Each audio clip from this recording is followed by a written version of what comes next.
बहुत कम ऐसी एनिमे होती हैं जो आपको अपने कोर तक हिला के रख देती हैं।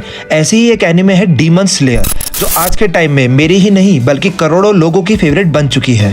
पर ऐसा क्या है इस एनिमे में जो लोगों को इसकी तरफ खींचता है? ऐसा भी नहीं है कि ऐसी स्टोरी पहली बार लिखी गई हो या फिर किसी एनिमे का इतना अच्छा एनिमेशन पहली बार किया गया हो। तो वो क्या है जो इस ऑर्डिनरी एनिमे को बनाता है एक्स्ट्रा ऑर्डिनरी? इस एनिमे के कैरेक्टर्स।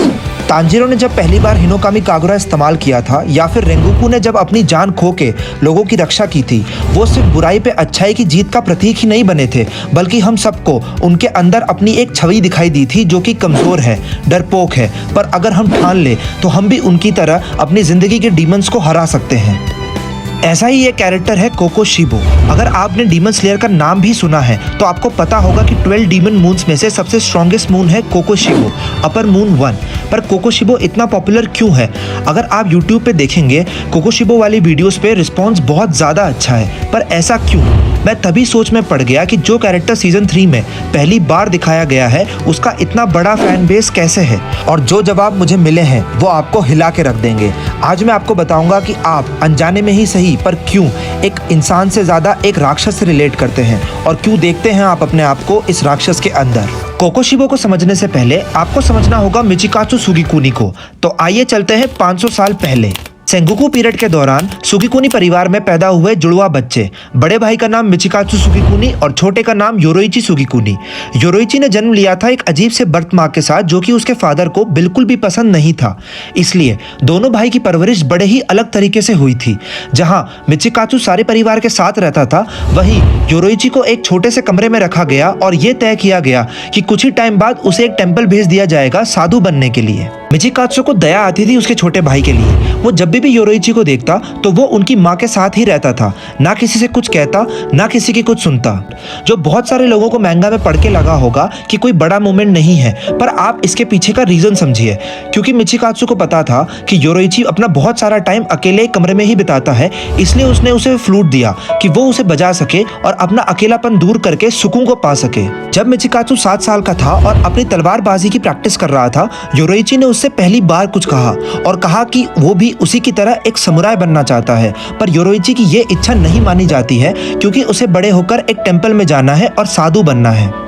इसके बाद योरोइची मिचिकात्सु की तलवारबाजी की प्रैक्टिस देखने आने लगा और दोनों ही भाइयों की कभी ज्यादा बातें तो नहीं हुई, पर दोनों ही पहले से बहुत ज्यादा करीब आ गए। फिर एक दिन क्या होता है कि मिचिकात्सु के फादर का सबऑर्डिनेट योरोइची को तलवार देता है और उसे 2-3 बेसिक चीजें सिखाता है तलवारबाजी के बारे में। और हम देखते हैं कि योरोइची उतने में ही सबऑर्डिनेट के ऊपर 4 ब्लोज लैंड कर देता है और ये देख के चौंक जाता है मिचिकात्सु, जो कि आज तक एक भी लैंड ब्लो नहीं कर पाया था। मिचिकात्सु के बहुत पूछने के बाद योरोइची उसे बताता है कि उसने उस सबऑर्डिनेट की ब्रीदिंग पे कंसंट्रेट किया और प्रेडिक्ट किया कि वो आगे कौन सा मूव करने वाला है। पर योरोइची मिचिकात्सु को ये भी बताता है कि अब उसे तलवारबाजी में कोई भी इंटरेस्ट नहीं है। यहाँ बहुत छोटा सा ही पर एक डाउट पैदा होता है मिचिकात्सु के मन में कि क्या योरोइची को कोई सीक्रेट लेसन मिल रहा है, और अगर मिल रहा है तो उसे ही क्यों, मुझे क्यों नहीं। अब आप अपने आप को मिचिकात्सु की जगह रखकर सोचिए कि जिस बच्चे पे कल तक आपको दया आती थी वो एकदम से ही आपसे ज्यादा मार्क्स ले आए, कंपनी में उसका प्रमोशन आपसे पहले हो जाए, तो क्या आपका ख्याल पहले यहाँ जाएगा कि उसके अंदर ये सब पाने की खूबी पहले से ही थी पर उसने उसे रियलाइज अभी किया है, या फिर उसने कुछ ना कुछ जुगाड़ लगा के कुछ इलीगल जरूर किया है ये सब हासिल करने के लिए। इसके बाद मिचिकात्सु बहुत कोशिश करता है तलवारबाजी सीखने की, पर वो कभी भी योरोइची के पोटेंशियल को मैच नहीं कर पाता और अंदर ही अंदर वो डरने लगता है कि अब उसके फादर उसे टेंपल भेज देंगे योरोइची की जगह। एक रात हम देखते हैं कि योरोइची आता है मिचिकात्सु को बताने कि उनकी माँ चल बसी है और वो भी अब टेंपल के लिए जा रहा है। मिचिकात्सु के मन में पहले से ही बहुत सारे डाउट्स थे योरोइची को लेके, पर वो जेलिसी में कन्वर्ट हो जाते हैं जब वो पढ़ता है उनकी माँ की डायरी, जिसमें लिखा होता है कि उनकी माँ की बीमारी के बारे में योरोइची को पहले से ही सब पता था, इसलिए वो उनके साथ चलता था कि ताकि वो उन्हें सपोर्ट कर सके। यहाँ मिचिकात्सु के मन में एक ही बात आती है, मैं क्यों नहीं। अगर माँ उसे बता सकती थी तो मुझे क्यों नहीं, मुझ में क्या कमी थी। एक ही रात में उसकी माँ और उसका भाई दोनों ही उसे छोड़ के चले जाते हैं और उसे यह एहसास करा जाते हैं कि उसमें ही कुछ कमी थी, इसलिए उसके साथ कोई नहीं रहना चाहता। मिचिकात्सु को अपनी जगह रखकर सोचिए आप, माँ बाप तो बहुत आसानी से कह देते हैं, पर वो ये नहीं समझते कि उनके एक्शंस और वर्ड्स का हमारी साइकोलॉजी पे क्या असर हो रहा है। एक लो सेल्फ एस्टीम के साथ बड़े होना, कोई भी लड़की दिखे सबसे पहला ख्याल ये आना कि ये तो औकात से बाहर है।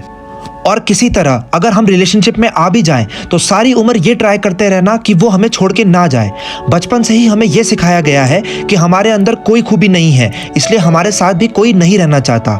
ये सब में हम उसे रोकने के लिए भीख भी मांगने पे उतर जाते हैं, क्योंकि हमें अंदर से पता होता है कि हम उसे डिजर्व नहीं करते। और ये सब हरकतें करके हम उसे रियलाइज करा देते हैं कि वो भी हमसे बहुत बेहतर डिजर्व करती है, और हम पूरी जिंदगी वो प्यार के लिए मेहनत करते रहते हैं जिसकी हमें कभी जरूरत ही नहीं थी। इस पे हम तीसरे पार्ट में वापस आएंगे, पर अभी हम बात करते हैं मिचिकात्सु की कहानी की। 10 साल बाद मिचिकात्सु ने शादी कर ली है और उसके 2 बच्चे हैं। एक रात जब डीमंस उसके कैंप में अटैक कर देते हैं, वहां आ जाता है योरोइची और उसे बचा लेता है। योरोइची की पावर देख के उसे बचपन के वो सारे मोमेंट्स याद आ जाते हैं और वो उसे एक ही चीज बोलते हैं कि तुम इससे ज्यादा ताकतवर कभी नहीं बन पाओगे, तुम कमजोर हो। ये सब मिचिकात्सु को रियलाइज कराता है कि उसे योरोइची से पावरफुल बनना ही है। इसी वजह से वो अपनी फैमिली को पीछे छोड़ देता है और योरोइची के साथ चला जाता है डीमन स्लेयर बनने। बहुत मेहनत के बाद मिचिकात्सु अपना डीमन स्लेयर मार्क भी अवेकन कर लेता है और योरोइची के सन ब्रीदिंग से ड्राइव करके अपनी खुद की एक ब्रीदिंग स्टाइल भी बना लेता है, जो कि है मून ब्रीदिंग। पर वो कुछ भी कर ले, उसके और योरोइची के बीच में जो पावर गैप है वो कम ही नहीं होता। सोचिए आप एक माउंटेन क्लाइंब कर रहे हैं और उस पे आपको एक चोटी दिखती है और आप खुश होते हैं और आप क्लाइंब भी कर जाते हैं, पर जैसे ही आप ऊपर पहुंचते हैं वहां एक और चोटी होती है, फिर एक और चोटी दिखती है और आपको समझ में आ जाता है कि आप ये पहाड़ कभी क्लाइंब नहीं कर पाएंगे। ऐसा ही मान लीजिए योरोइची और मिचिकात्सु के बीच में एक ऐसा ही पहाड़ था। मिचिकात्सु को पता था कि डीमन स्लेयर मार्क वाले ज्यादा जिंदा नहीं रह पाते हैं और अब उसके पास टाइम भी नहीं बचा था कि वो ट्रेन करके योरोइची को सरपास कर सके। तभी गुफा के अंत में रोशनी बनकर आता है डीमन किंग मुजान कुबुत्सुची, जो कि ऑफर करता है मिचिकात्सु को एक डीमन बनने के लिए, जो उसे बना देगा अमर और उसे पावर देगा जो कि योरोइची को सरपास कर सकेगी। आगे बढ़ने से पहले आप मुझे बताएं कि मिचिकात्सु का क्या डिसीजन होना चाहिए, क्या उसे एक डीमन बनना चाहिए या फिर नहीं? कमेंट से मुझे बताएं। मोस्टली आप सबको यही लग रहा होगा कि राक्षस बनना सही कैसे हो सकता है, पर मेरे हिसाब से मिचिकात्सु का डीमन बनने का डिसीजन बिल्कुल सही था। आप खुद सोचिए, एथलीट्स को पता होता है कि ड्रग लेके जीतना गलत है, फिर भी वो करते हैं।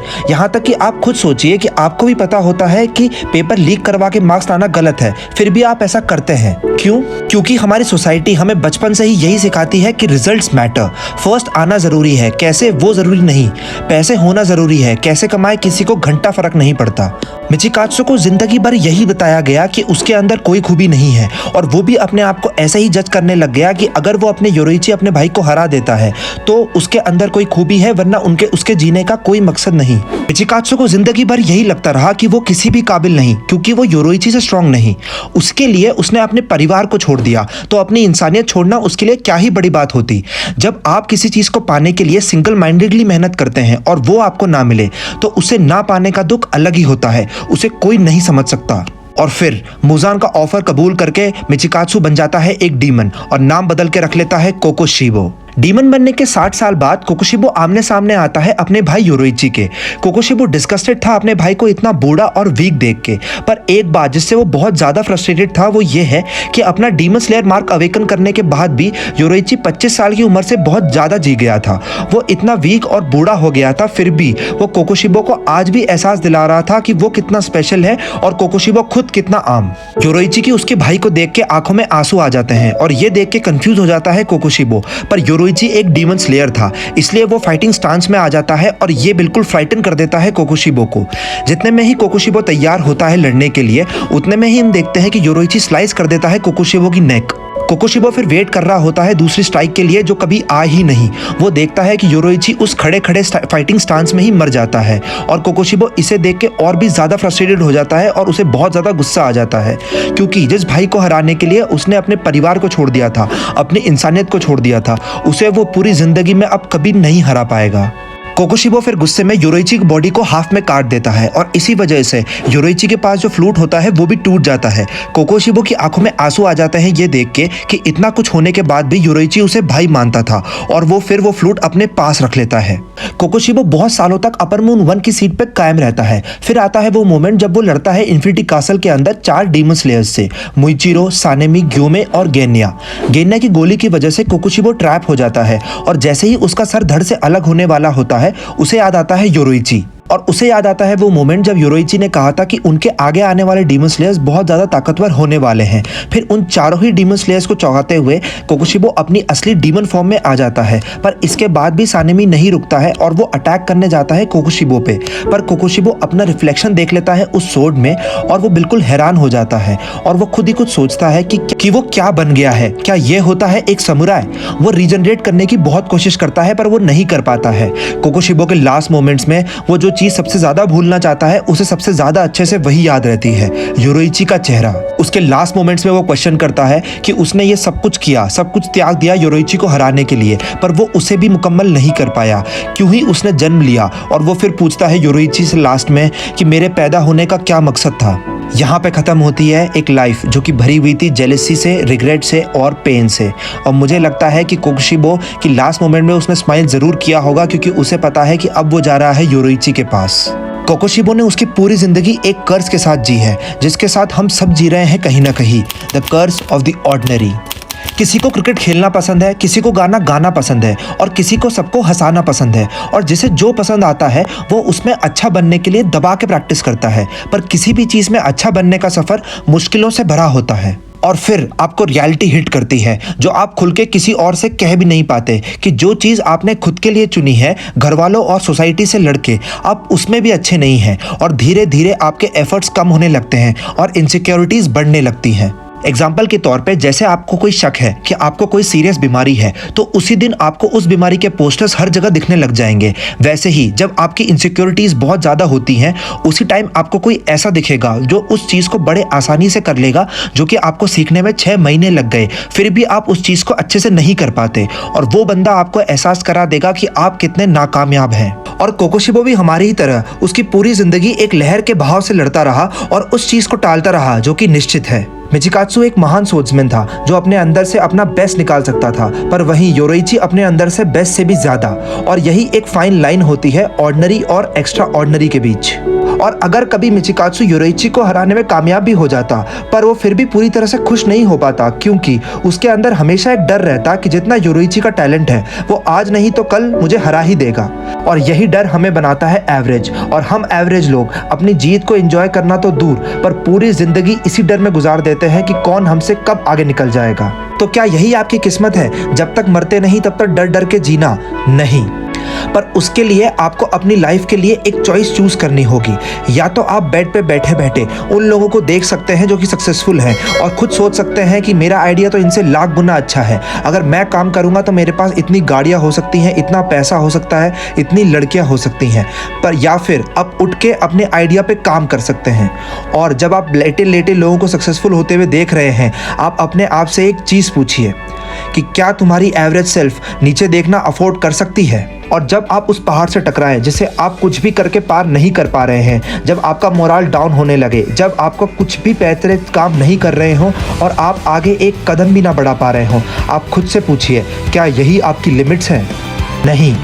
जो लोग गिफ्टेड हैं वो बचपन से ही आपसे अलग हैं, उसके लिए आप कुछ नहीं कर सकते। पर इसका मतलब ये नहीं कि आपको गिव अप कर देना चाहिए। समझिए कि आपको किसी और के रास्ते पे चलने की ज़रूरत नहीं है, आपका खुद का एक रास्ता है। और ऐसा नहीं होगा कि उस रास्ते पे मुश्किलें नहीं आएंगी और गिफ्टेड लोगों के मुकाबले आपके रास्ते में कहीं ज़्यादा मुश्किलें आएंगी। पर यही तो है the curse of the ordinary. तो अपने डर को फेस कीजिए एक स्माइल के साथ और आशा करता हूँ कि कहीं ना कहीं आपको उम्मीद मिली होगी दोबारा खड़े होने की और लड़ने की। क्योंकि याद रखिए, ये जो सीधी दुख की लकीर है, इसके अंदर जो ये छोटे छोटे खुशी के पहाड़ है, इसे ही हम जिंदगी कहते हैं। This is Utkarsh Sharma signing off.